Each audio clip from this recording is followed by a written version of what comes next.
In today's Locked On Pelicans, we're trading for Knicks, Nick Claxton and Nick Richards. I'll tell you why they make sense for different reasons despite the same name. It's the Thursday episode of Locked On Pelicans. Let's go.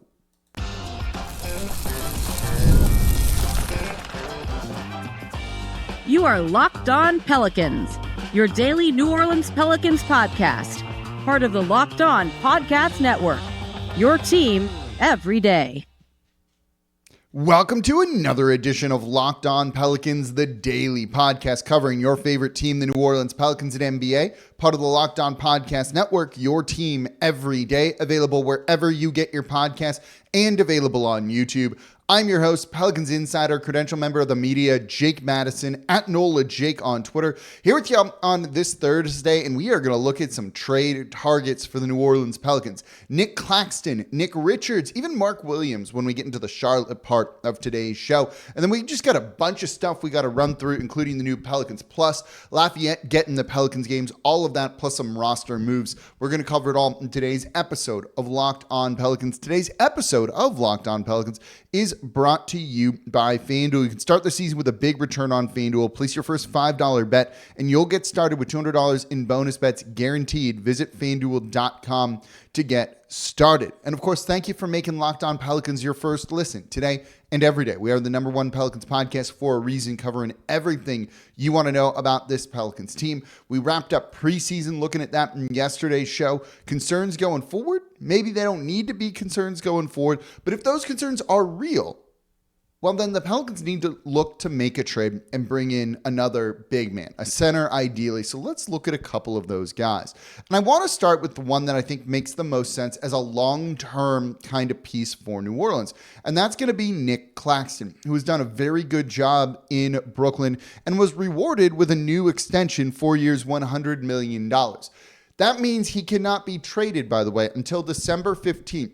But if you want a long-term big man, I think Nick Claxton makes the most sense. This is a guy that will be in Defensive Player of the Year running. He is a very good defensive rebounder. He is a very good shot blocker. His past 2 years in Brooklyn, since he became a full-time starter, he has averaged over 2 blocks per game, about 2.3. Those are really good numbers. Rebounding, he does it. 9.9 last year, 9.2 the year before. Beyond just the raw rebounding numbers, though, we want to look at his defensive rebounding percentage. And that's an estimate of the percentage of available defensive rebounds a player grabbed while they're out there on the court.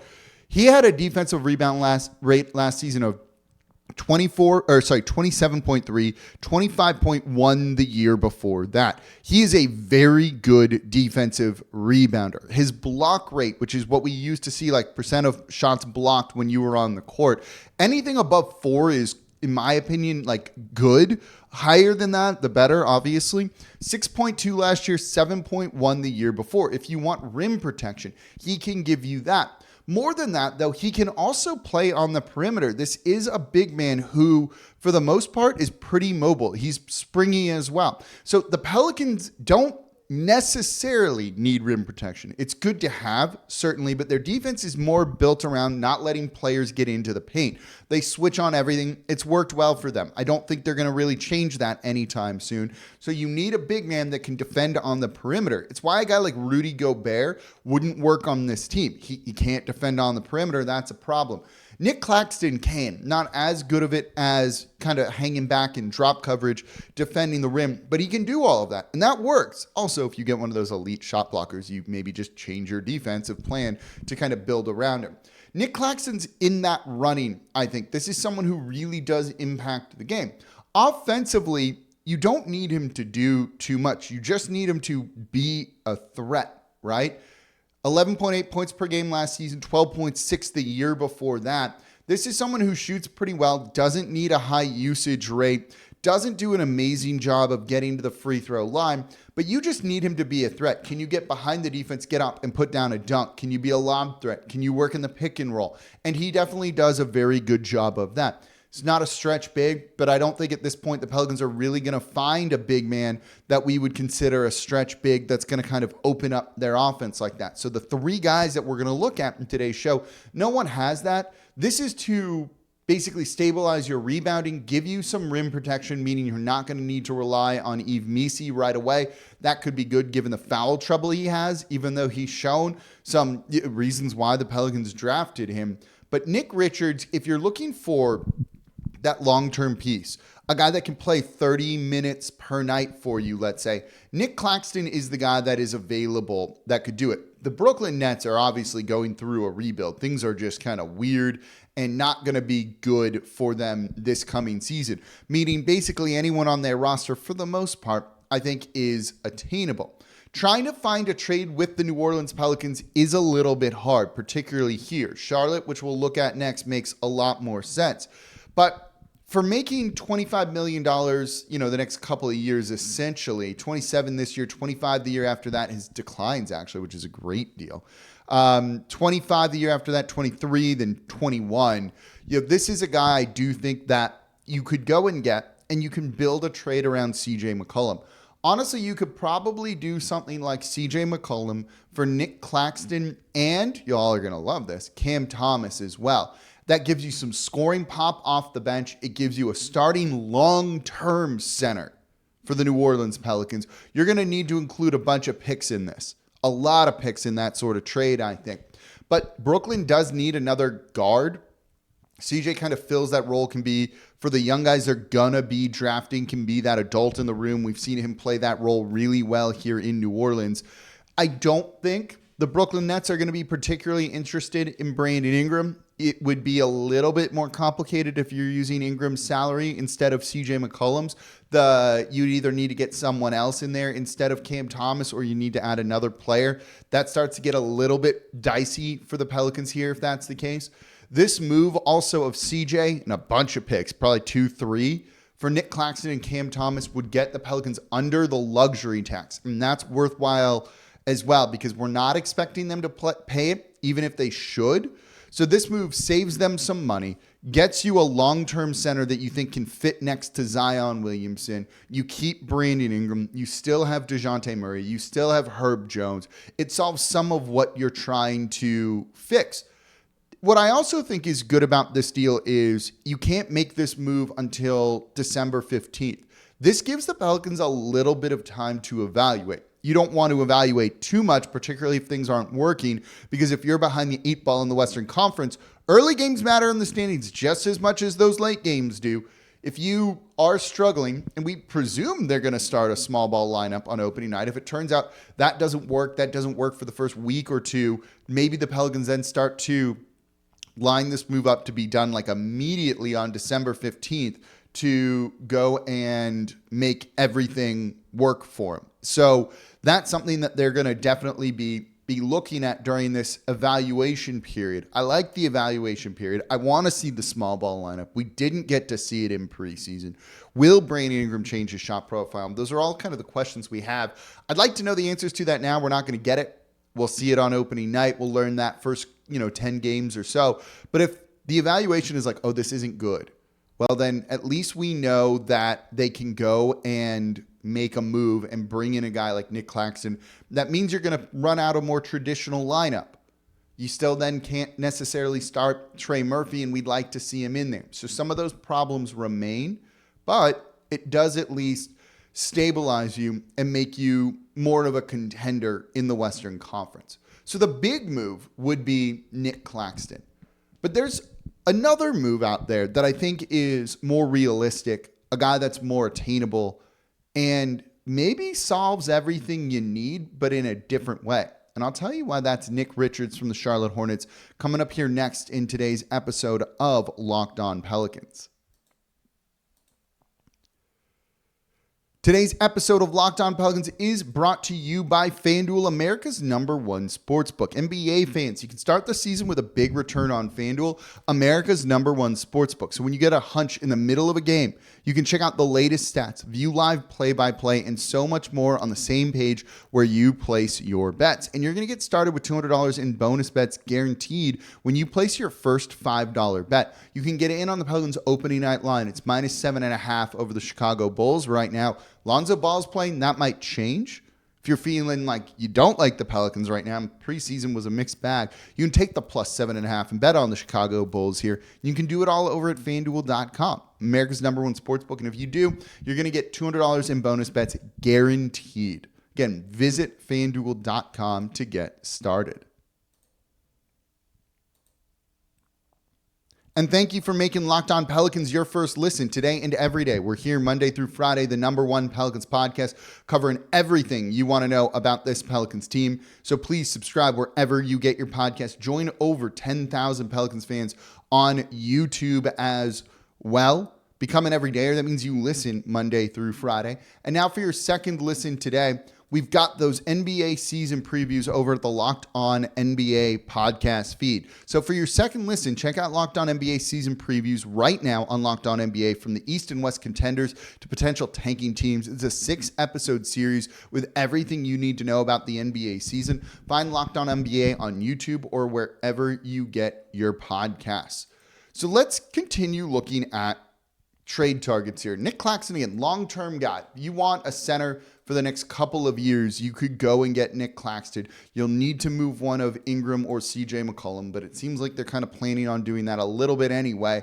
So go get a long-term center that will anchor your defense, maybe even free up Herb Jones and DeJounte Murray to wreak a ton of havoc, which I would really like.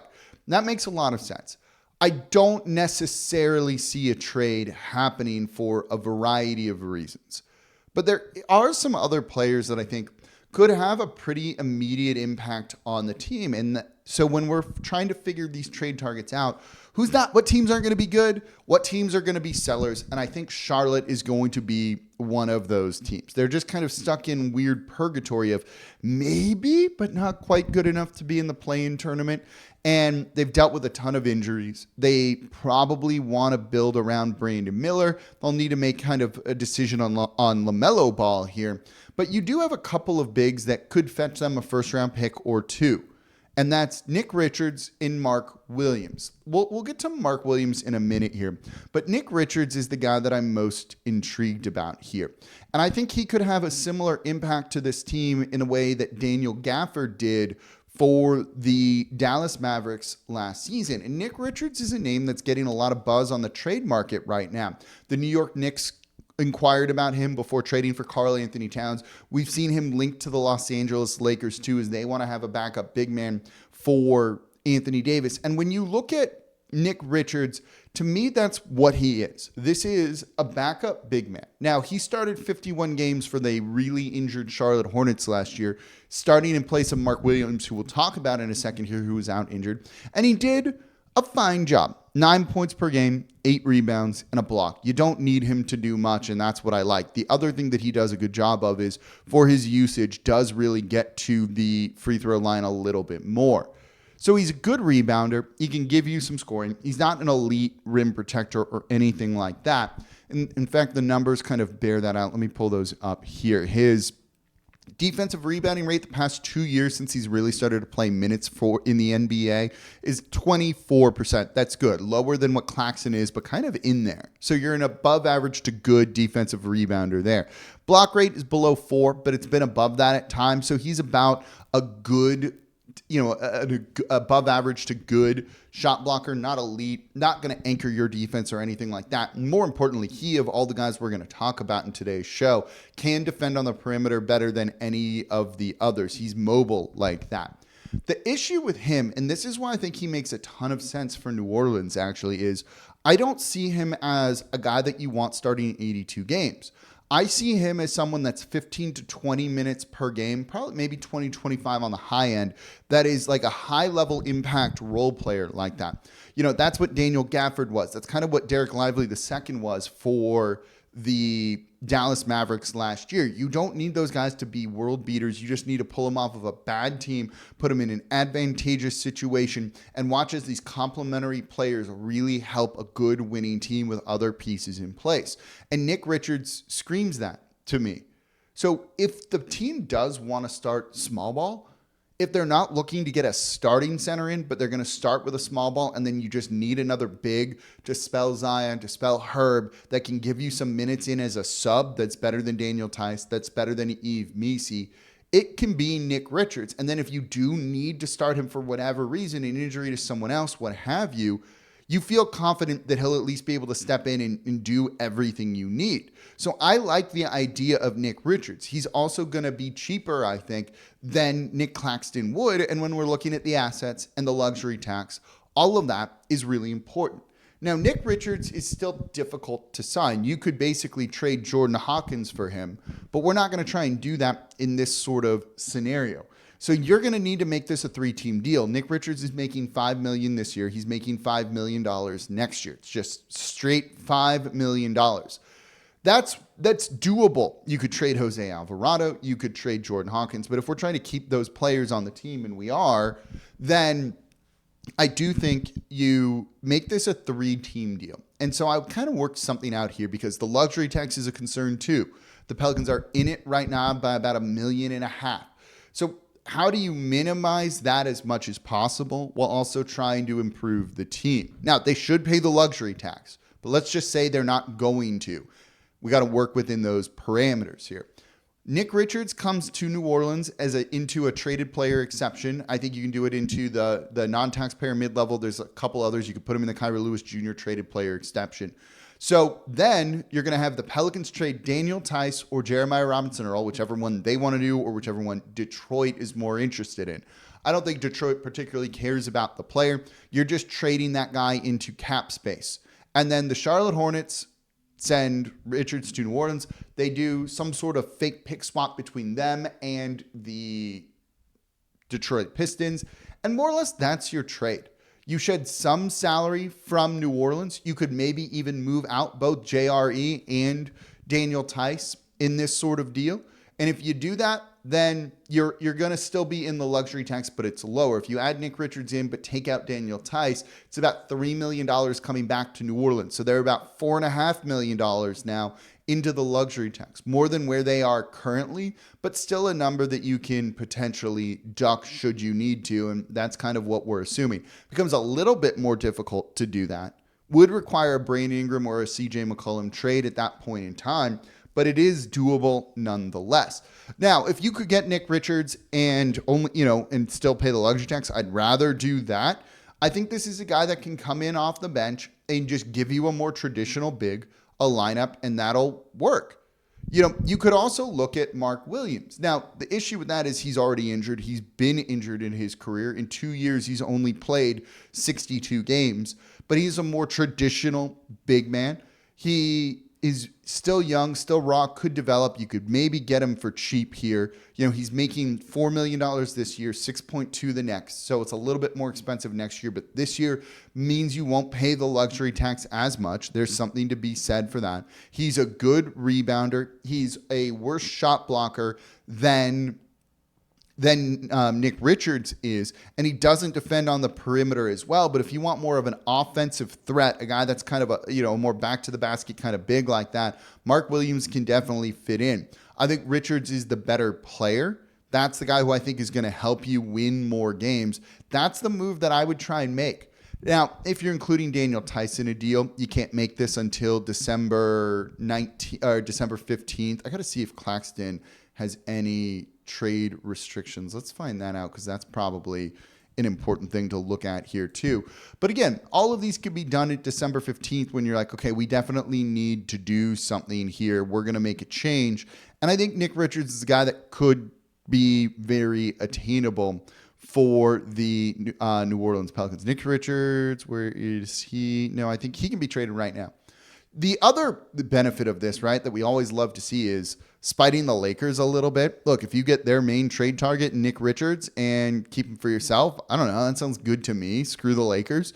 And so it helps that you hurt a Western Conference rival and you improve your team. Those are all pretty important things in my opinion. And I think Nick Richards could be the guy that they really go after. Of all the three we've mentioned here, Nick Claxton, Nick Claxton or Nick Richards or Mark Williams? You tell me, let me know in the comments down below who you'd like to see kind of be the number one guy for this team. So coming up next, roster updates. 4 guys waived by the Pelicans. Pelicans Plus, more TV stuff. Grab bag of things coming up here next in today's episode of Locked On Pelicans. Today's episode of Locked On Pelicans is brought to you by Hims. Guys, ever feel like you need a little boost in the bedroom? It's time to stop your worrying about your performance and get Hims so you can feel confident knowing you can get hard and stay hard whenever you're in the mood. And Hims is changing men's healthcare by providing you with access to affordable sexual health treatments from the comfort of your couch. Hims provides access to a range of doctor-trusted ED treatments like chewable hard mints and Viagra and Cialis and their generics for up to 95% cheaper. The process is 100% online, so there's no need for an uncomfortable doctor visit, and no insurance is needed. One low price covers everything from treatments to ongoing care. You just answer a series of questions on the site, and a medical provider will determine the right treatment option. If prescribed, your medication ships directly to you in discreet packaging for free. So start your free online visit today at hims.com/lockedon. That's Hims, HIMS.com/lockedon for your personalized ED treatment options. Hims.com/lockedon. The products mentioned are chewable compound products which are not approved by or verified for safety or effectiveness by the FDA. Prescription requires an online consultation with a healthcare provider who will determine if appropriate. Restrictions apply. See website for deals and important safety information. Subscription required. Prices vary based on product and subscription plan. And thank you for making Locked On Pelicans your first listen today and every day. We're here Monday through Friday, the #1 Pelicans podcast, covering everything you want to know about this Pelicans team. So please subscribe wherever you get your podcast. Join over 10,000 Pelicans fans on YouTube as well. And now a Thursday night game for the Saints. So your second listen is the Locked On Saints podcast. Ross Jackson is getting you set for this game, and then he's going to have the recap, everything you need to know. Big night for Drew Brees as well. Make Locked On Saints your second listen today. Part of the Locked On Podcast Network, your team every day. So as we wrap up the show here, there's a whole bunch of news, and we got to cover it all for you. So first and foremost here, the New Orleans Pelicans have announced today that the team has waived Keon Brooks Jr., Trey Mitchell, Josh Oduro, and Elfrid Payton. The New Orleans Pelicans roster now stands at 17, including 3 two-way players. Basically, that's the roster. We said this was likely going to happen, that the Pelicans, especially when you factor in where they are in the luxury tax with all of that, and maybe wanting to make a move and needing flexibility, likely wasn't going to fill their 15th roster spot. They were going to keep it at 14. You have the two-way guys. That's great, but those don't count against it. So when we look at this, none of this is surprising really whatsoever for this team. This is going to be the roster going forward. Maybe there was an outside chance that Elfrid Payton could make the opening day roster. No, team made the cut downs. These guys are all going to be waived. Maybe they end up in Birmingham. They still have the two-way players as well, but those guys in Trey Jemison, Jamal Cain, and I'm blanking on who else it was, it's okay in the moment, are all going to be guys that they want to get some time in. We'll see how they end up playing. Certainly it feels, though, like you're going to have Birmingham play a big role for a lot of guys this season, likely where you're going to see Carlo Makovic, given he's not getting preseason run. So maybe you'll see some of these players there. It was cool seeing Elfrid Payton out there on the court as a throwback. I thought he did well in preseason for the team, but I don't think this is one of those situations where it was going to really impact the roster in a positive way to justify going deeper into the luxury tax and maybe making moves harder to come by later down the line. The other big news is Pelicans Plus. The Pelicans announcing that as well. With Pelicans Plus, it's their direct-to-consumer streaming service. So basically, if you don't want to use an antenna for whatever reason, you can sign up for Pelicans Plus, and it's going to be a streaming option. One thing to keep in mind with this, it's for your local market. So if you're in one of the cities that gets the Gulf Coast Sports and Entertainment Network, you can just watch it for free. But Pelicans Plus is only going to work in those options. So maybe you don't have a TV or whatever it is. This is your way to get Pelicans games, is going to be Pelicans Plus. $14.99 per month or $99 for a year. You're going to get all of the same post-game, halftime shows, other content on there as well. So this is a great option for you.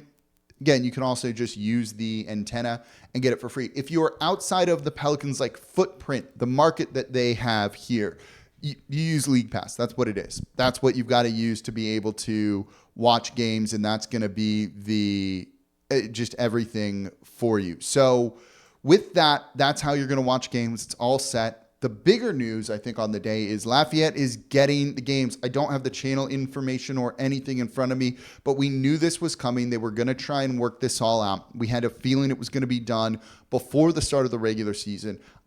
I know they're putting it on one of the channels there. There's no gray station there, so they had to work out a deal with another partner. Sounds like everyone did it. That's the important thing. Lafayette, I love the passion. Y'all have been in my mentions constantly. You're getting the Pelicans games. All you got to do is get an antenna, learn the station, and just turn it on. Really as simple as that. Antennas are like $10 where you buy that kind of stuff here. So that's the big news. You're going to be able to watch the games. The broadcast quality I thought looked good the other night. I'm excited for the expanded coverage, the new names that are going to be in there. Wesley Johnson, the more of a Pelican-centered studio show, I think is going to be a great thing. So I'm excited to see what all of the coverage options are going to be out there when it comes to the Gulf Coast Sports and Entertainment Network and Pelicans Plus here. So that's kind of everything. The roster is finalized. We knew this was going to be the team. We'll see if they make, another adjustment after the season starts. Who's starting on opening night? We're going to look at all of those things. By the way, a lot of Herb Jones disrespect out there. I have a problem with, and we'll talk about in tomorrow's episode of Locked On Pelicans as we get you set for the regular season. So as always, I'm your host, Jake Madison, at NOLA Jake on Twitter, and I'll be back with y'all tomorrow.